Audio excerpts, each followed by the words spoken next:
A região aqui do litoral sul de Pernambuco é uma região extremamente diversa pela quantidade de ecossistemas que a gente tem conectados, né, desde a costa até a quebra da plataforma continental.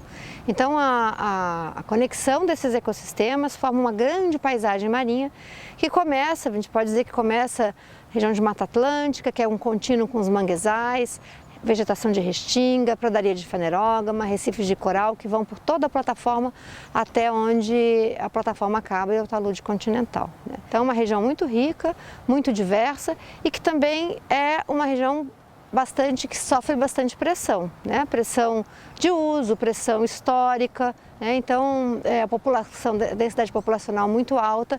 Então é uma região que também tem desafios de conservação muito importantes. Na metade dos anos 90, lá pelo ano 95, quando a gente começou a trabalhar aqui, não existia absolutamente nenhuma proteção aos ambientes recifais. Na realidade se podia fazer tudo. Se pescava com bomba, se pescava com produtos químicos, né? Os corais eram arrancados para venda como souvenir, então a destruição do ambiente era muito grande, era notável o impacto que a gente via no ecossistema, principalmente pelo desequilíbrio que existia, ecológico que existia no ambiente, né? Muitos ouriços são indicadores de impacto ambiental.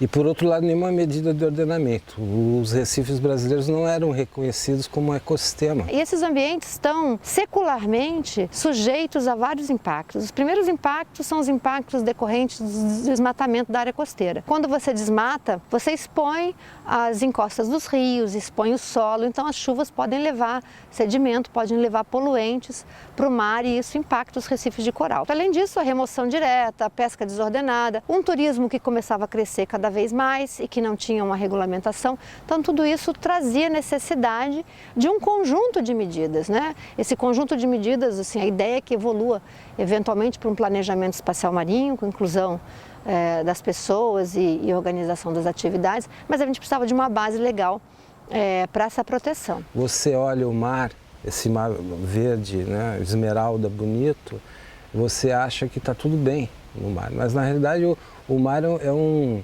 ambiente tridimensional, né? Que a gente não consegue enxergar o que está acontecendo embaixo d'água.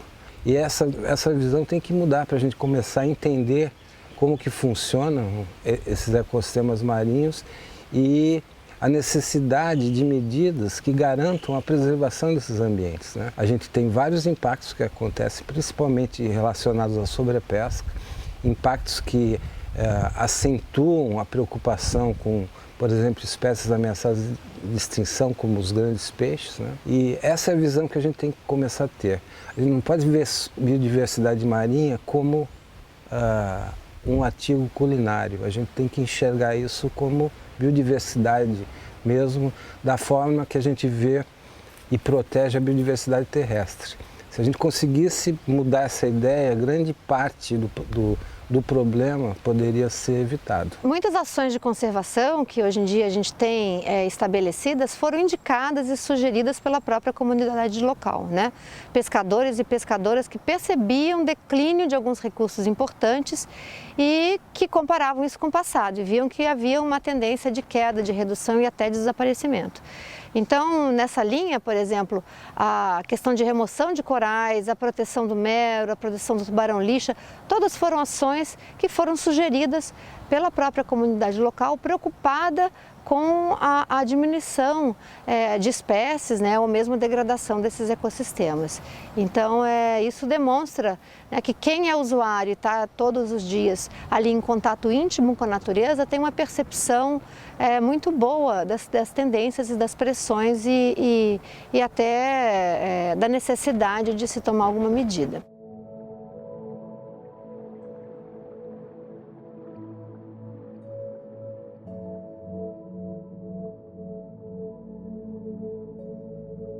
A chegada do petróleo foi difícil para a gente, né? Nunca imaginávamos que esse inimigo ia chegar, o petróleo, né? E uma certa manhã a gente estávamos em casa quando soou a informação que nós tínhamos que estar cientes que o petróleo entrou dentro dos nossos manguezais. Uma história aqui em Formoso, Pernambuco, Brasil. E os peixes, né? Tudo contaminado, do peixe, Não tinha como vender, ficou lá no freezer e a gente olhava e não tinha nem como vender. E assim mesmo a gente ainda tentou no começo comer, né? Porque não tinha nada, tentou comer, mas tinha um sabor diferente, totalmente diferente, né? Como a gente é daqui, a gente conhece quando o crustáceo está estragado. Aí morreu muito os crustáceos, né? O camurupim ou capebão, essas espécies raras a gente vê. A gente via muito o boto. Nossa, nunca mais ouvi boto na minha vida. Aí a gente percebe que a coisa não estava legal. O impacto do óleo, ele trouxe, tanto para onde foi atingido, muito atingido, como para onde foi menos atingido, uma grande preocupação da sociedade como um todo no consumo de pescado. Então a pesca foi muito afetada. Os pacotes turísticos também, né, os eventos turísticos, né, a vinda das pessoas também foi afetada. Então é um lugar que vive da beleza natural, que vive dos recursos naturais. Sofrer um impacto como o óleo e depois sofrer uma impossibilidade de oferecer esses bens e serviços naturais é um impacto socioeconômico sem precedentes. E a gente começou na luta para sobreviver, para mostrar que o petróleo ele veio, mas não podia abater o nosso povo, e lutando. Depois, quando menos espera, a gente começou a respirar, chegou ao Covid-19. E com isso, sim, houve o primeiro impacto para as pesquisas. As unidades de conservação foram fechadas para pesquisa. Foram fechados os laboratórios da universidade, foram fechados os laboratórios do centro de pesquisa aqui de Tamandaré, do CPN, e também o acesso à unidade de conservação. Então, praticamente a partir de março, todo o trabalho de coleta e de análise em laboratório ficou bastante prejudicado. A partir do momento que foi liberada a pesquisa em unidade de conservação, a universidade adotou protocolos de segurança e a gente começou a retomar algumas coletas de campo com bastante protocolo, com bastante cuidado. Mas agora, recentemente mesmo, que a gente está voltando para a universidade, de agosto para cá, a trabalhar nos laboratórios. Então houve um prejuízo, houve um atraso, que a gente pode dizer que a gente conseguiu detectar bem o impacto agudo, o impacto no primeiro momento, e agora os nossos estudos retomam para a gente ver o impacto de médio prazo e continuar os estudos, né? Para esse ano agora, com essa pandemia, você vê a restinga apareceu bastante, o manguezal está crescendo, mostra que as pessoas, agora tem que ter o trabalho de consciência, de sensibilização, tem, ó. Diminuiu o impacto das pessoas indo para o manguezal, diminuiu. Então isso significa que o mangue respirou. A restinga, poucas pessoas passando a restinga subiu. Então, sensibilizar a continuar assim. Esse é o papel. O que a gente precisa é manter essa percepção da importância da natureza, da importância da gente pertencer à natureza e respeitar a natureza e preservar o que restou, né? A gente já tem ambientes extremamente impactados e a gente tem uma dependência desses ambientes para a manutenção até do próprio equilíbrio do planeta, climático, como a gente está vendo, né? com vários exemplos de como que é a natureza que mantém, e os oceanos também. Metade do ar que a gente respira vem dos oceanos. Os oceanos hoje em dia estão extremamente contaminados por plásticos, contaminados por esgotos, contaminados por uma série de poluentes, né? Que a praia é de todos nós, entende? Não é minha não, para chegar lá e dizer, eu vou sujar e pronto, é minha, não, é de todos nós.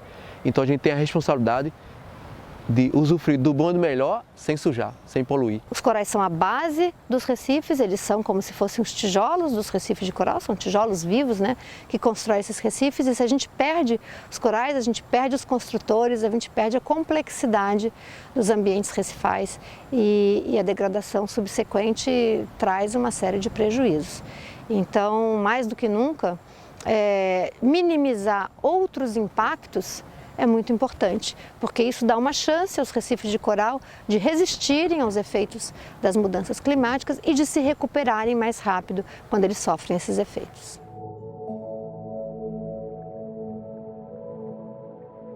Hoje em dia a gente tem um outro problema, né? Essa década que acabou de passar foi uma das décadas mais quentes, né? Foi a década mais quente desde que se começou a medir, com alguns dos anos recordes de temperatura global e também de temperatura da água do mar, e isso provoca nos corais o fenômeno do branqueamento. O fenômeno do branqueamento em si é um fenômeno natural, é a expulsão das zooxantelas, que são algas microscópicas que vivem no tecido dos corais, e sobre o estresse térmico, que é aquele aumento da temperatura acima da média no qual eles estão acostumados, pode provocar esse branqueamento. O branqueamento não significa morte, o coral é um animal, as alguinhas, né, que são essas que vivem no tecido, fazem fotossíntese, mas quando elas saem, o coral continua se alimentando. Porém, se esse branqueamento persistir por muito tempo, ele pode sim vir a causar a morte dos corais. Então, hoje em dia a gente tem, com o advento das mudanças climáticas, a gente tem tido cada vez mais períodos de aquecimento, de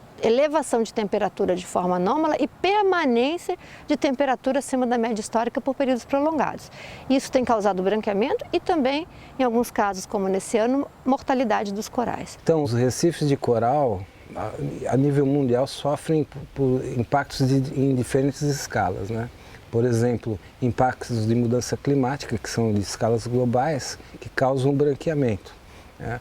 Impactos de nível regional, por exemplo, como o mau uso das bacias hidrográficas, né? O descontrole de qualidade de água, tem um impacto grande nos recifes de coral.